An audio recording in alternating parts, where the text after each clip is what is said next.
Okay, first off, I'd like to welcome all of you out here today. Thank you for coming to this press conference. My name is Shane Turman. I'm the Chief of Police for the City of Rexburg. And we are going to give a release today of what we can on our officer-involved shooting that occurred on February the 15th. And I've got a prepared statement.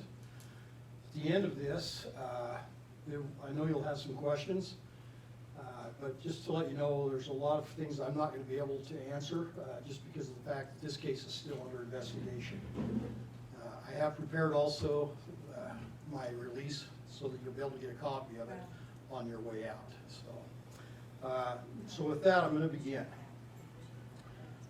On February 15th, 2021, at approximately 8:11 p.m., officers were dispatched to 430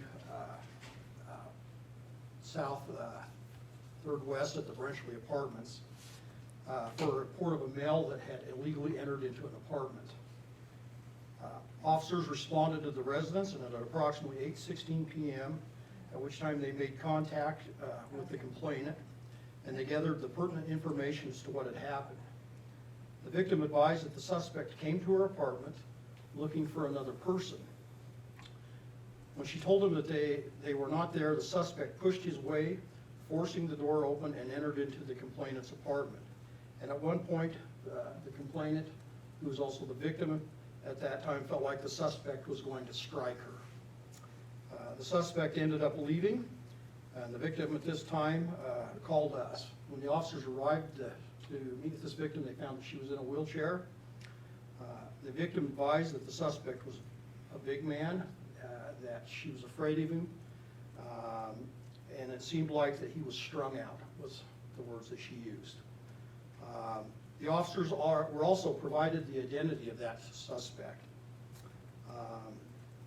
and what apartment he lived in at Brenchley, as he resides also at the Brenchley Apartments.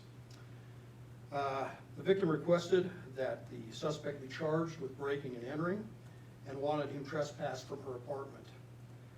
The suspect was identified as 50-year-old Troy Alton Allen of Rexburg. Police began looking for the male around that apartment complex and soon after located Mr. Allen in a hallway.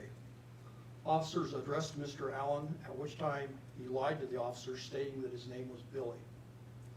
Officers on scene had dealt with Mr. Allen on previous occasions, so were able to identify him as Troy Allen. Officers requested his ID, and he refused. At this time, Mr. Allen had his hand in his pocket, and officers repeatedly ordered him to remove his hand. Mr. Allen refused to cooperate and resisted. At that time, Mr. Allen came at the officers in an aggressive manner, with his hand still in his pocket, and the officers continuing to order him to remove his hand from his pocket. At this time, his hand was still in his pocket, and Mr. Allen charged at the officers. And we had 2 officers that were at the scene at that time, and in this hallway. And it's a fairly narrow hallway.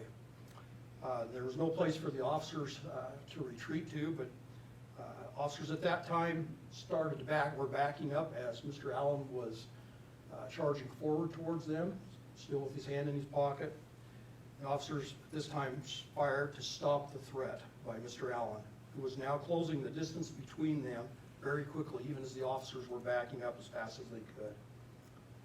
Mr. Allen sustained hits from the officers' gunshots and fell to the ground. Officers then secured Mr. Allen. Officers then called for the assistance, and an EMT arrived on scene within less than 3 minutes from the time that the shots were fired. At this time, Mr. Allen was found to be deceased. Officers immediately secured the scene to protect the evidence. I was then contacted, and also my assistant chief was contacted, and I immediately asked for Madison County Dispatch to contact the Critical Incident Task Force, which we refer to as the CITF team, which is dispatched out of Bingham County.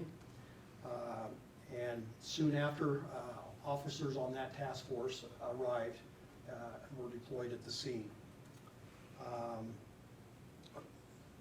investigation was turned over to them, which is being led by the Bonneville County Sheriff's Office and other investigators. Being assisted by the following agencies, who I would like to very much thank for their help in this matter. Idaho State Police, the Idaho Falls Police Department, Blackfoot Police Department, Fremont County Sheriff's Office, and the Madison County and Jefferson County Sheriff's Office all responded to the scene. Were given assignments to help by Bonneville County as the lead investigating team to start the investigation. Currently, that investigation is ongoing by the CITF. When one of these things happen, the agency involved, us in this case, we just step back and we turn the investigation completely over so that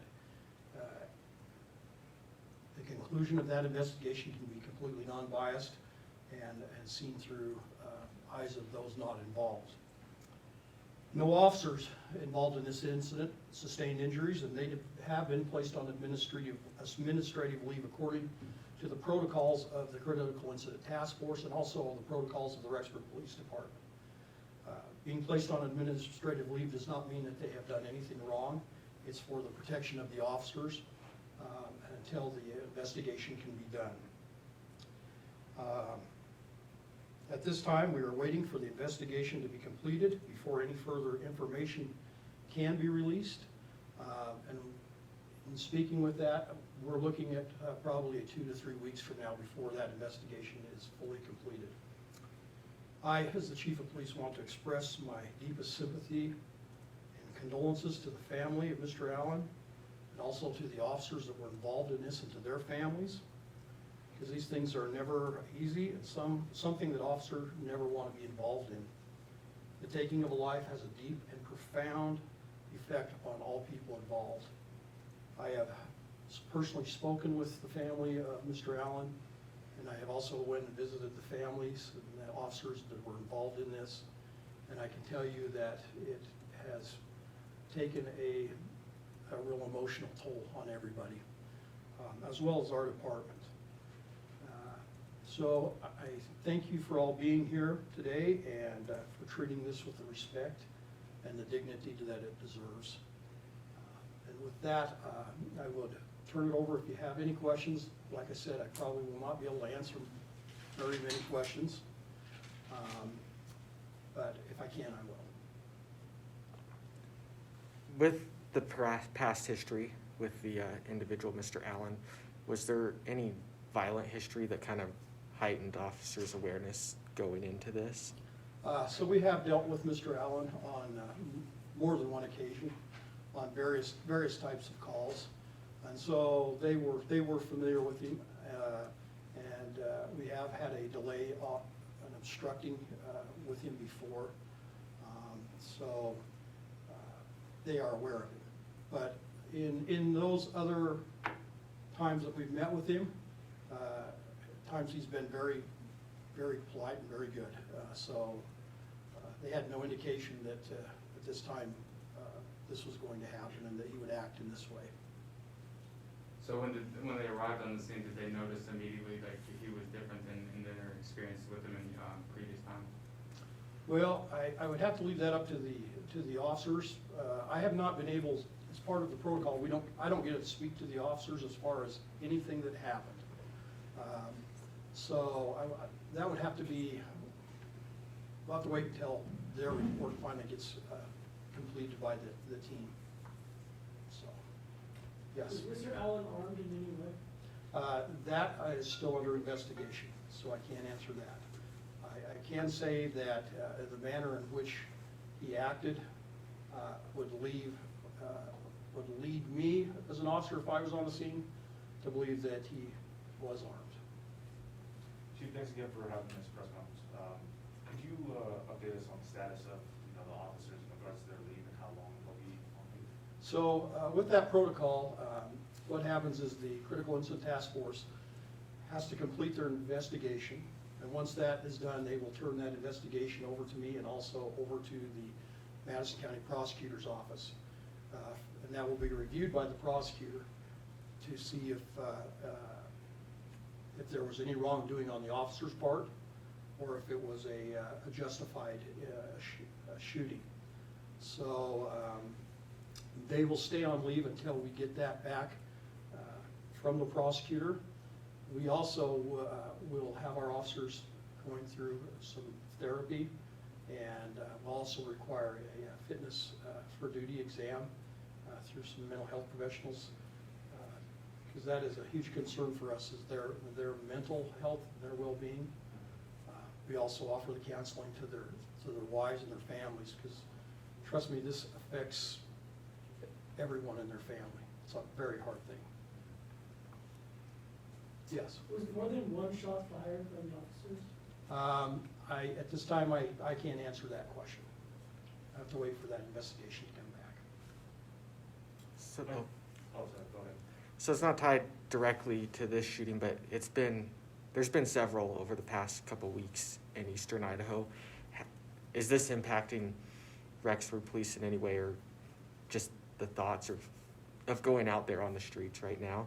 Well, I think it's affecting all the officers up and down eastern Idaho, up and down the valley.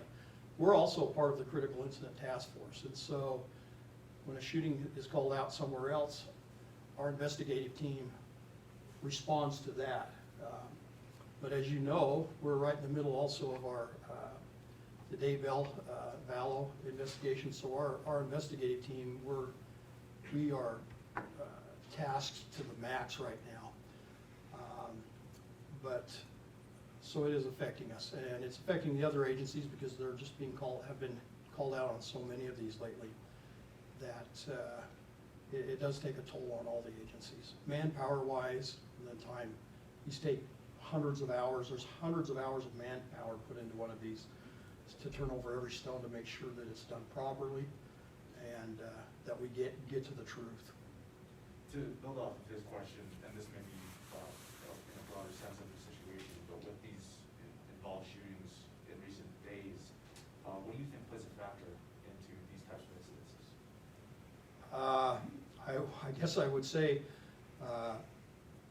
people not obeying the law and not following, the directions of officers. I can't tell you on the other shootings exactly what caused them, and it's not my place to do so.